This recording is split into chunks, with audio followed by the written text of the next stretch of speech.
Bonjour les amis, c'est Jérémy pour la chaîne Passion Carnat. Aujourd'hui on se retrouve pour une nouvelle vidéo comme tous les lundis à midi. Cette semaine on fait un break complet sur les nœuds et les montages de cannes. Et cette semaine on attaque donc l'équipement du carnassier ainsi que les différents leurres que tu pourras retrouver en magasin pour les équiper sur ta canne. Sinon je reviens sur ma vidéo de la semaine dernière. J'avais mis un challenge en place. Ça avait fait rire pas mal de monde. Maintenant, je te cache pas, ça a fait plutôt un flop. C'est tout, on apprend de nos erreurs à l'heure actuelle. Hormis ça, c'était une petite parenthèse. Sinon, j'ai pas mal de personnes qui ont réagi par rapport au nœud et directement à la vidéo. À ce jour, ma vidéo tourne plutôt pas mal. Donc j'en suis assez content, les retours sont plutôt positifs. Donc ça aussi, j'en suis content. Maintenant, je te laisse admirer cette vidéo. J'espère qu'elle te plaira autant que l'autre. Cette vidéo, on la commence par l'équipement du carnassier et celle-ci, elle commence tout de suite.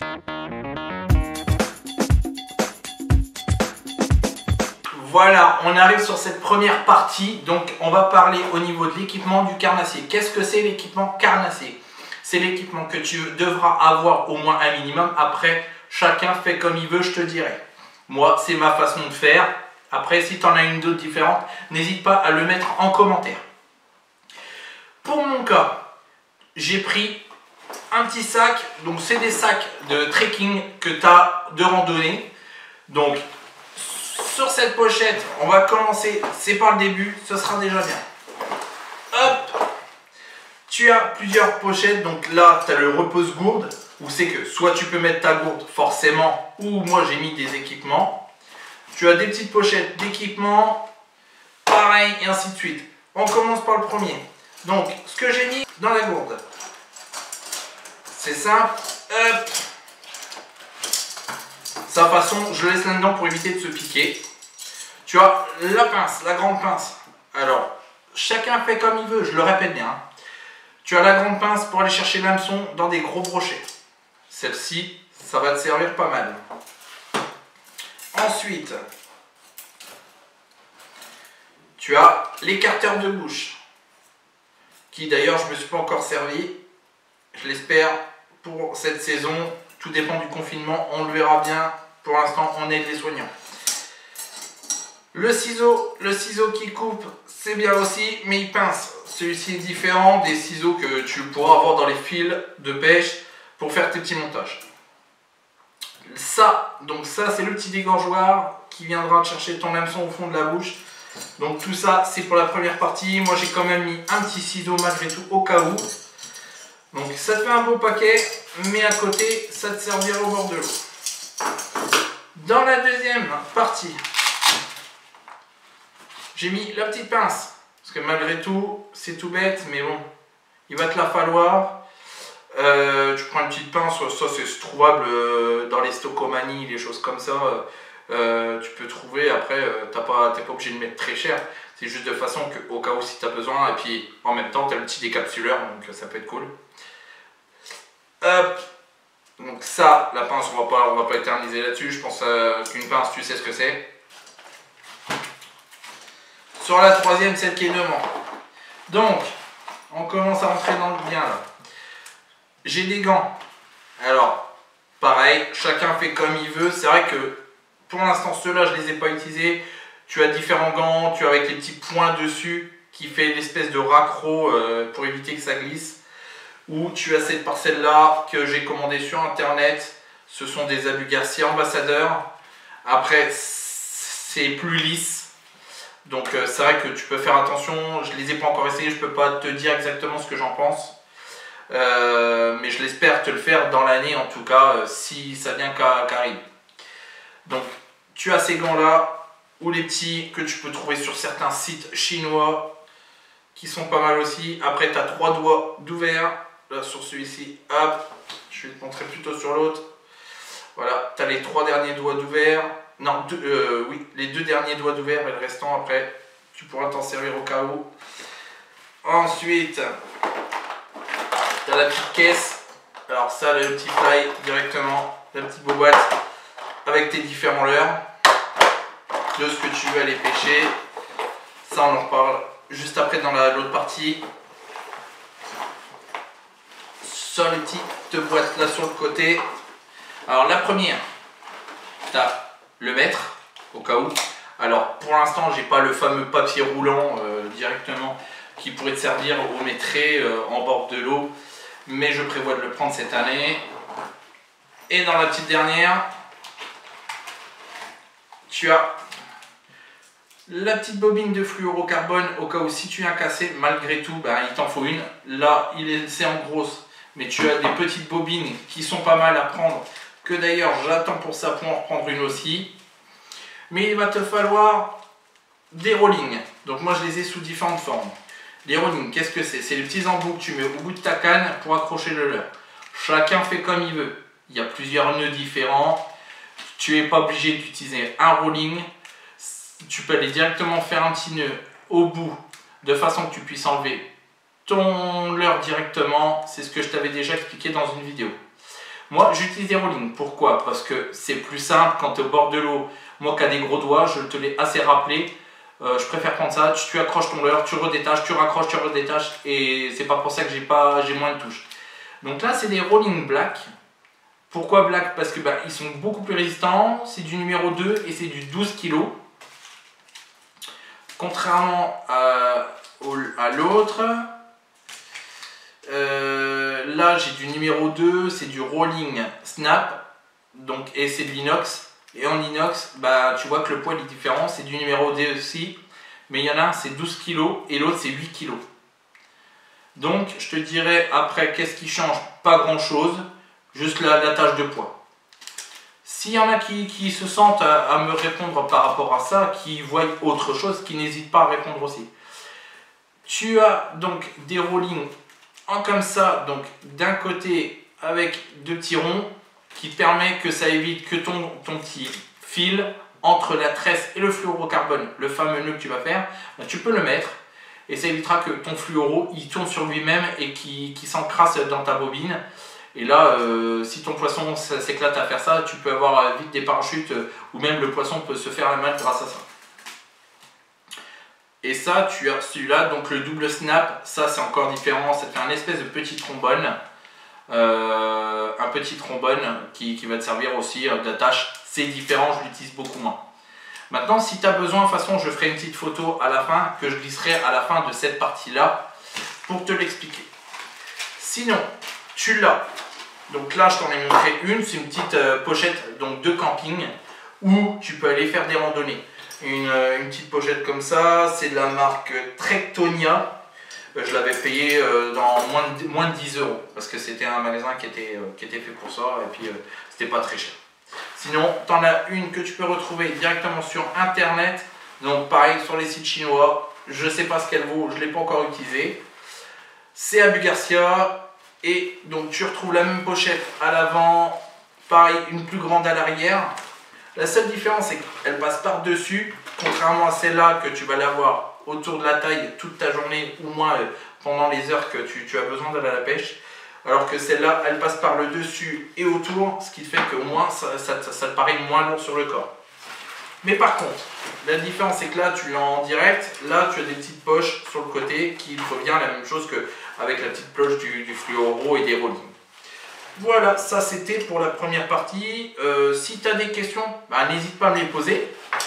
Même si tu as d'autres matériels que moi je ne me sers pas et que toi ça te paraît évident à utiliser, n'hésite pas à me le mettre en commentaire, même à t'abonner à la page et venir me parler en me disant tu as fait des erreurs ou tu n'aurais pas dû parler de ça ou tu aurais dû parler de ça. Et moi je rectifierai sur ma prochaine vidéo.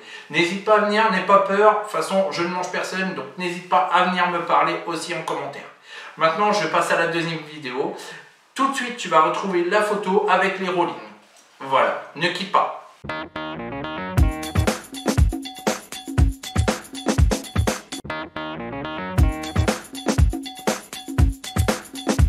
On se retrouve pour cette deuxième partie de vidéo. Cette deuxième partie de vidéo va concerner les différents leurres de pêche que tu pourras t'amuser au bord de l'eau.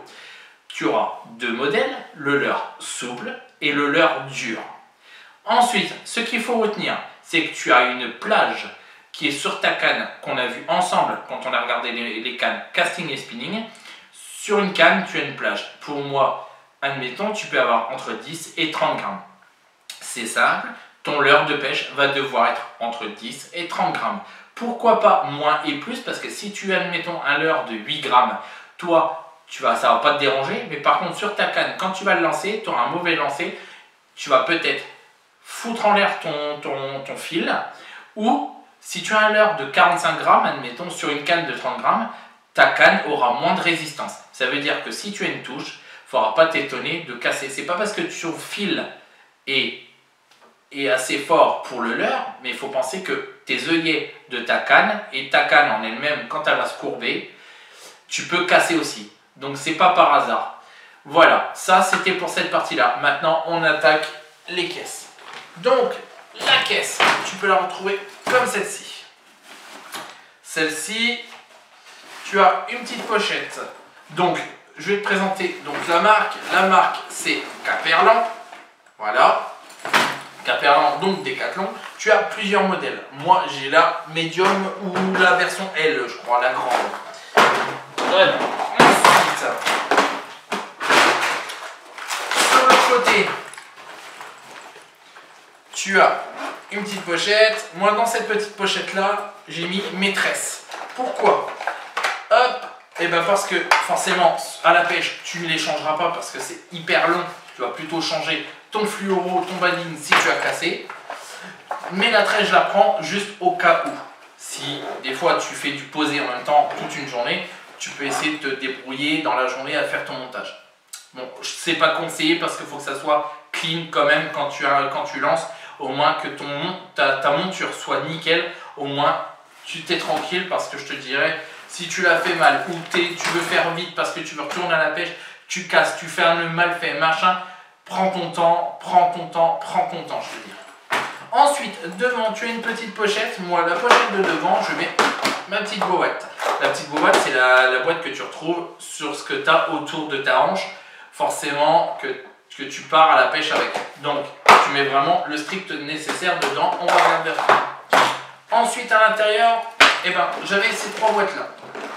Ces trois boîtes, on va y regarder maintenant. Alors, on va attaquer la première. La première, tu as hop, les petites cuillères. Les petites cuillères comme celle-ci. Et ben la cuillère, il va falloir, donc c'est du 2 grammes, pardon. Il va falloir avoir une canne qui va faire 2 grammes à 10 grammes, à peu près de cette plage. Ensuite, tu as des petits leurres comme celui-ci. Donc c'est du leurre finesse qu'on appelle ça. Ça, on verra ça plus tard en fin d'année parce que c'est des petits leurres que tu vas pouvoir te servir pour aller à la pêche en hiver. Donc passé octobre-novembre, tu commences à avoir des petites gelées et à ce moment-là, eh ben, tu vas pouvoir attaquer autre chose parce que tes leurres d'été, entre guillemets, ne serviront quasiment plus à rien. Je ne vais pas dire qu'ils ne serviront plus à rien parce que tu peux toujours attraper, mais ce sera difficile parce que les températures vont changer, tout ça, tout un dérèglement météorologique qui te fait que ça va être différent. Tout ça, on verra ça en hiver. J'en ai des différents, donc des leurres finesse, leurres souples, donc.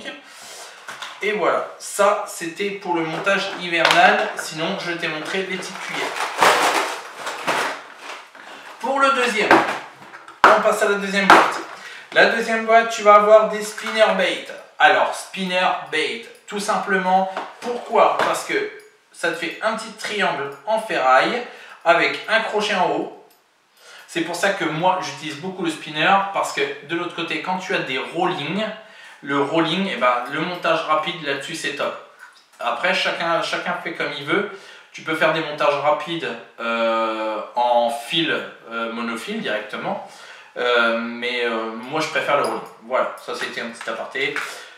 Donc tu as plusieurs différents.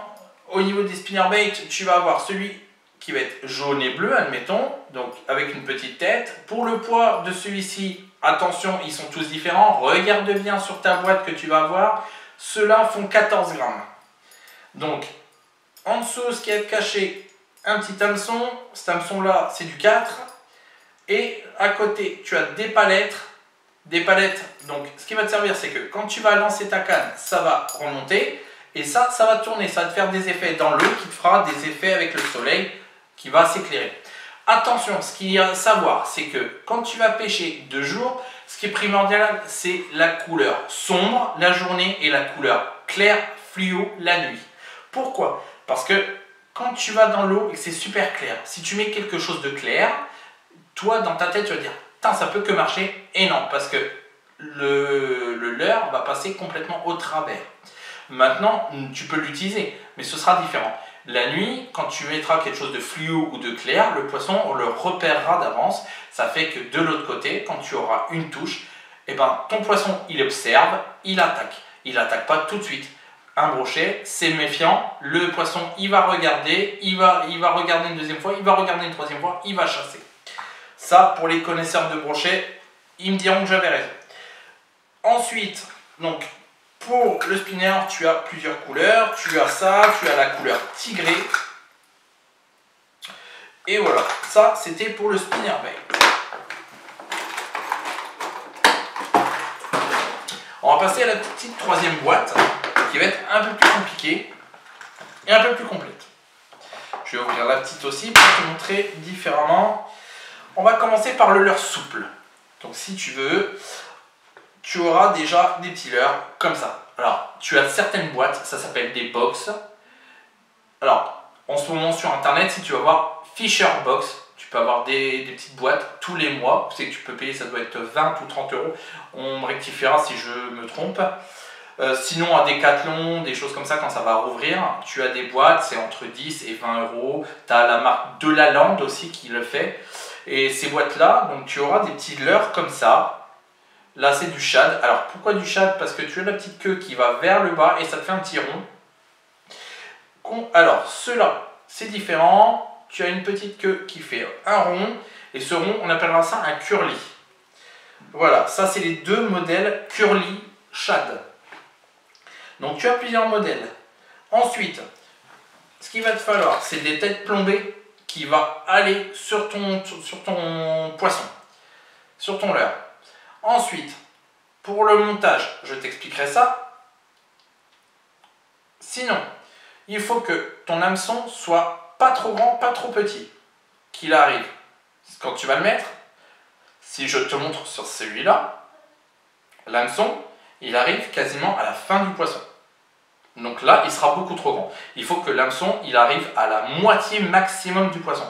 Pas trop et pas complètement à la tête. Parce que quand tu vas être à la tête, le poisson va tirer dessus, il va s'en aller avec le poisson. Mais le fait que tu le mettes au milieu, ça fait que ton poisson va nager. Si tu le mets trop loin, et bien là, tu auras que la queue qui va bouger. Donc utilise 100% de ton poisson et tu verras, ce sera vraiment intéressant. Maintenant, celui-ci est trop grand parce que c'est pour un autre leurre, mais il faut bien que tu vérifies. Donc en magasin, tu prends le petit leurre. Sinon, de toute façon, je pense que les gérants du magasin peuvent t'aider et il y a des très bons vendeurs. J'ai eu le coup il n'y a pas très longtemps. Donc, tu prends des hameçons en tête plombée qui sont corrects par rapport à ton grammage. Pareil, là c'est du 10 grammes, donc 5, 10, 15 grammes, pas plus. Moi je te le conseille, après c'est bien pour de la pêche en mer. Après, il y en a certains qui iront avec du 20 ou 25 grammes. Moi j'y vais avec du 5, 10, 15 grammes. Voilà, ça c'était pour le leurre souple. Donc si tu veux, je te montre des modèles de leurre souple. J'en ai encore un différent là. Donc là, tu n'auras pas de shad ou de curly, mais par contre tu auras des palettes. Truc tout bête. C'est différent, tu as un hameçon sur le dessus, la tête plombée, bah, elle est directement dedans, tu l'as inséré dans le poisson et tu auras le petit trident en dessous. Si tu veux un modèle avec des têtes plombées montées, voilà. Là tu l'as l'hameçon au milieu du poisson et la tête plombée collée. Et pour celui-ci, donc c'est un curly, et à l'intérieur tu as des petits traits. Tu verras, c'est tout bête. Pour le montage, tu as des petits traits, tu peux pas te planter. Honnêtement, l'endroit de l'aile envers, on va dire, se voit aussi. Hein. Tu peux pas te planter. J'ai un peu bafouillé, mais voilà. Dans le sens, je t'expliquais. Après, tu as des shads un peu plus gros. Ça, c'est pour la grosse canne. Donc là, on en a un. Je vais peut-être prendre plus celui-là parce que l'autre, il va refléter avec la lumière. Celui-ci, donc c'est de la marque Westin, shad, pareil, poisson à peu près de 15-20 cm avec un plombé de 10 grammes. Ton hameçon, il arrive un peu plus loin que la tête. Ça, c'est des petits repères à faire. Tu prends le poisson, tu regardes en magasin. Prends le temps quand tu vas en magasin. Tu ne vas pas 5 minutes si tu as vraiment besoin de quelque chose parce que ça ne sert à rien. Tu vas repartir avec quelque chose que tu ne pourras pas utiliser au bord de l'eau. Ensuite, on va commencer dans le leurre dur. Donc le leurre dur, tu auras du poisson nageur. Le poisson nageur, ça te ressemblera à ceci. Voilà, tu en as sous différentes formes. Je vais t'en sortir un grand et un petit. Voilà. Alors, oh bah, il s'est raccroché avec l'autre. Tac, tac. Alors, qu'est-ce qu'il y a? C'est une espèce de petite cuillère qui est à l'avant qui fait qu'il plonge dans l'eau quand tu vas le lancer. Alors attention, c'est assez souple. Donc ça doit faire 5-7 grammes. Pareil, revérifie. Je t'embête avec ça, mais revérifie le grammage. Dessus, tu as un petit trident à la fin, un petit trident à l'avant. La petite cuillère qui fait que ça coule en profondeur. Certains descendront à 5 cm dans l'eau, certains iront jusqu'à 10-15 cm dans l'eau, tout dépend de l'endroit. Si je fais des erreurs, n'hésitez pas à me rectifier, surtout dans ma vidéo ou en commentaire à me le mettre. Mettez-moi un petit pouce en bleu et puis comme ça, vous pouvez m'expliquer gentiment, je comprendrai aussi vos réactions. Il y en a un tout petit avec une grande cuillère, c'est pareil, ça plonge, ça, moi j'ai fait du brochet avec ça et ça a bien marché. Ça, c'était poisson nageur. Ensuite, en leurre dur, j'ai autre chose. C'est le plopper. Le plopper, c'est un poisson donc, de surface, donc il ne va pas rentrer dans l'eau, il va bien rester sur le dessus. Quand vous allez le lancer, vous allez faire lancer, ramener, mouliner directement. La queue va tourner sur lui-même. Il va tourner sur lui-même et il va créer des bulles et des petits bruits. Ça va faire plof, plof, plof, plof, plof, plof. Ça va créer pas mal de bulles, ce qui va faire que ça va énerver, entre guillemets, exciter le brochet et il va venir chasser. Ça, c'est intéressant à savoir. Ça, je l'ai acheté, ça doit être 1 euro ou 2 euros sur un site chinois. C'était pour moi de tester. Maintenant, j'ai vu ce que ça donnait. Après, j'irai certainement racheter de la marque pour l'essayer un peu plus au bord de l'eau en tout cas. J'en ai un dernier. Donc celui-ci, c'est un poisson articulé. Articulé parce que, voilà, tout simplement, truc tout bête. Et il a 4 segments. Donc 1, 2, 3, 4. Il y en a qui vont avoir 2 segments, jusqu'à, ça doit être 8 ou 9, quelque chose comme ça. Ensuite, donc ce poisson, celui-là va être plutôt de surface, c'est de la très mauvaise qualité en plus. Mais celui-ci va se balader et va aller de gauche à droite et ça va créer vraiment l'effet du poisson complet. Mais ça va à 5-10 cm dans l'eau. Et ça crée vraiment un effet vraiment du poisson réaliste. Voilà, ça c'est le poisson articulé. Donc là j'ai fait le tour de mes petites boîtes. Je pense rien avoir oublié. Maintenant je voulais t'attaquer sur autre chose. Ce qu'il y a à savoir. Alors, je vais ranger juste la troisième et la mettre là. Hop, là. Ce que je voulais te parler, donc, c'est que en ce moment, comme tu as dû le savoir et comme tu dois le savoir depuis bien longtemps, on est en confinement. Ça, c'est une chose. Mais le déconfinement va être prévu d'ici peu. Je n'ai pas de date fixe parce que voilà, mais le déconfinement sera fait dans les jours, peut-être les semaines, voire les mois prochains. On ne sait pas. Maintenant, ce qu'il faut savoir, c'est que les magasins de pêche vont réouvrir, je pense, le 11 mai. Maintenant, je ne garantis pas ça. Normalement, le 11 mai. Ce qu'il y a à savoir, c'est que quand toi, tu voudras aller acheter du matériel de pêche, ce que je te conseille, c'est d'aller dans un magasin de pêche. Pourquoi? Parce que tout simplement, lui, il a des charges à payer. Il a des loyers à payer. Et cette personne-là, elle achète son matériel pour le revendre. Pas comme des grandes distributions comme Leclerc, comme Decathlon que j'ai pu parler. Malgré tout, j'aime bien cette marque, mais je te le dis, plutôt préféré à du petit magasin, du détaillant, qui pourra vraiment te fournir en matériel parce que lui paye son matériel avant tout. Et ce qui fait que lui, quand il va te voir arriver sur le pas de la porte, il sera plutôt content. Et crois-moi que tu auras certainement un bon retour de lui. Parce que si toi, tu ne vas pas acheter dans un magasin comme ça, tu peux être sûr que d'ici 3-4 mois, le magasin fermera définitivement. Ce qui va tout changer pour toi aussi. Parce que de l'autre côté, si le magasin ferme, où tu iras chercher ton matériel, tu me diras peut-être à Decathlon, peut-être chez Leclerc, mais tu n'auras pas la même qualité qu'un marchand de pêche. Donc voilà, je voulais te faire passer ce petit message-là. N'hésite pas, c'est surtout aller acheter ton matériel dans un marchand de pêche, un détaillant, parce que cette personne-là, déjà, il pourra te renseigner correctement sur ton matériel que tu achèteras, et ce sera forcément du matériel de qualité. Voilà, je ferme cette parenthèse-là. Je voulais t'en parler. Maintenant, ce que je t'explique, c'est que j'espère que cette vidéo t'a plu, que ça t'a bien cultivé entre guillemets. Même moi, bon, j'en ai ressorti un peu mieux parce que je ne connaissais pas tout quand j'ai commencé. Donc je peux encore faire des boulettes et si j'en fais, n'hésitez pas à me rattraper. Maintenant, ce que je te souhaite, c'est de passer déjà un très bon fin de confinement parce qu'on va se revoir malgré tout le lundi prochain. Mais les semaines sont très longues, tu as dû voir. Ce que je te laisse faire pendant ce temps-là, c'est remater mes vidéos ou les mater tout simplement. Si tu es tout nouveau, je te souhaite déjà la bienvenue. Sinon, en bas de ma petite page de ma vidéo, tu retrouveras le petit bouton s'abonner. Eh ben, l'utilise. Sinon, dans mon écran de fin que tu vas voir dans quelques secondes, eh ben, tu pourras t'abonner aussi. Sinon, tu l'as encore.